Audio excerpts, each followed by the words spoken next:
and today we will be seeing one of the problem from Geeks for Geeks. It says move all zeros to end.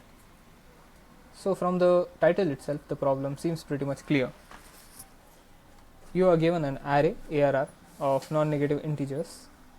You have to move all the zeros in an array to right end while maintaining the relative order of non-zero elements. The operation must be performed in place. That means in place means you should not use extra space for another array.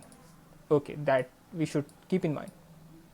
Let's see some sample examples. We are provided with this array, and you see there are few intermediate zeros, and the output array should be something like 1, 2, 4 because 4 occurred next, then 3 occurred, so 3, then 5, then 5, and ultimately 3 zeros in the end. 3 zeros in the end. That makes sense. And if on the second example no zeros, so no change. All zeros, still no change. And yeah, we have to complete this operation.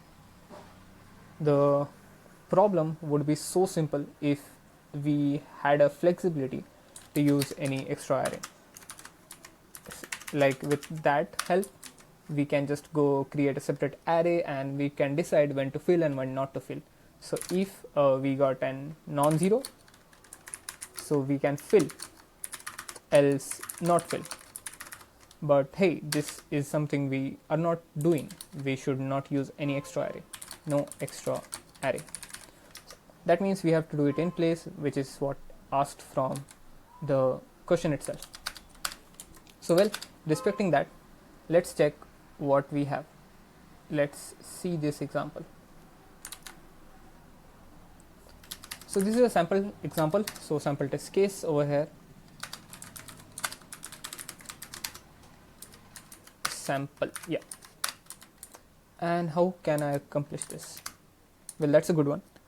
Now, one thing which we know that hey, all the zeros should come at the last. So I'll just highlight zeros where zeros are coming in.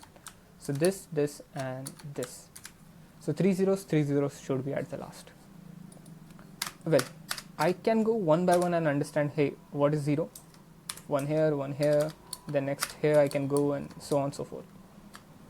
And that I can understand. So this I can be my iterator to iterate upon the array itself. Again, what if I would do when I hit 0? I'm not sure. Seriously, I'm not sure what should I do because I haven't traversed yet. I don't know whether the next element can be a number or a 0. So I don't know right now. So I need a checkpoint over here. So I'll do a checkpoint. I'll say last checkpoint. I'll do L. Okay, last L. Now within this L, I would have a checkpoint over here, and I would say, hey, I do not worry, I'm here.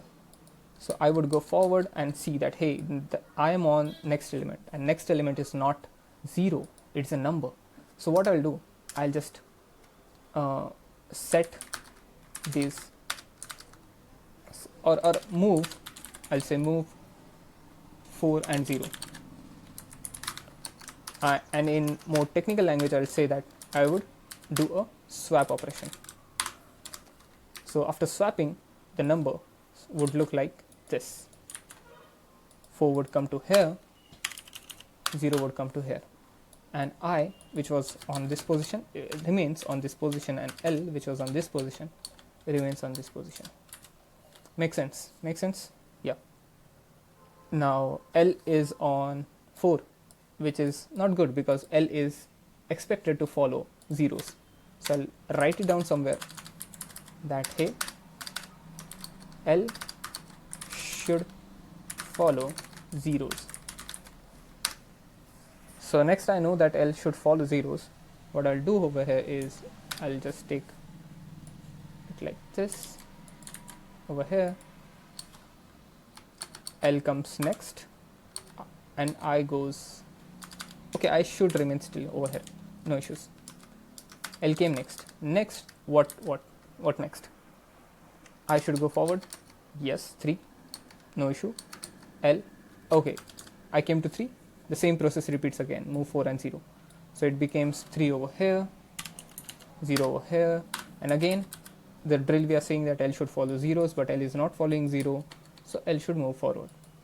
I goes again beyond, and 5 L. Okay, so let's swap this 5 and L. So like that we will go ahead and we will come to our solution without using any third array. So it seems good.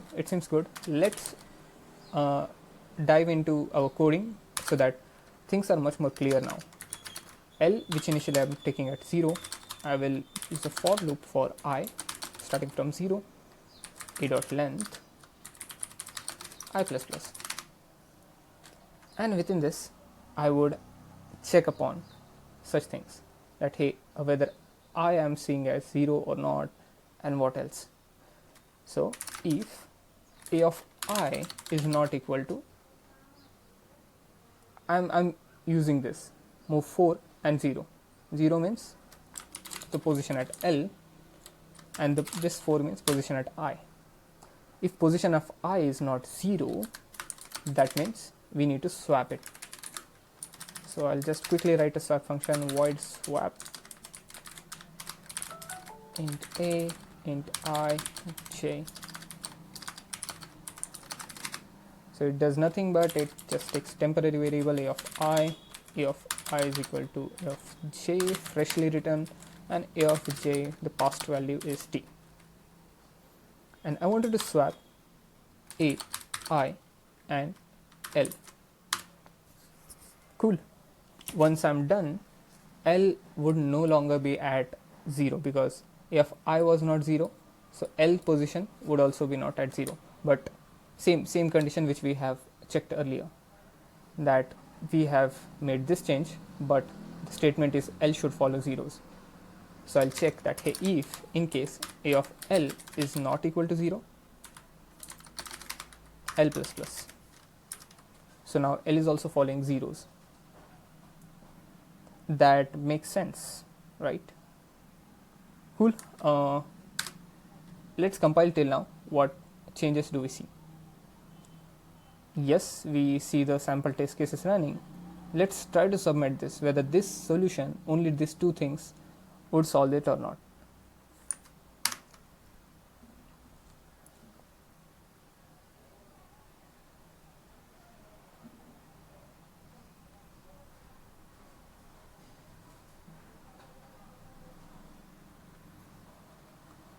Well, it took more time than expected.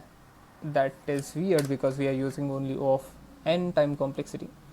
What is the expected time complexity they want? It's O of n itself. Okay, we passed the sample test. We passed it all, I guess now. Yes, this solution got accepted. So this was a classic solution. I'm not sure why they gave a TLE first. Maybe a glitch on to that end, their end. There are some optimizations, you can make it branchless, but yeah, that's up to you, by the way. So this is the cleanest, simplest approach. There's only 2 steps, one for keeping the iterator alive, and second for keeping the last checkpoint alive, and that's it, and that is the one.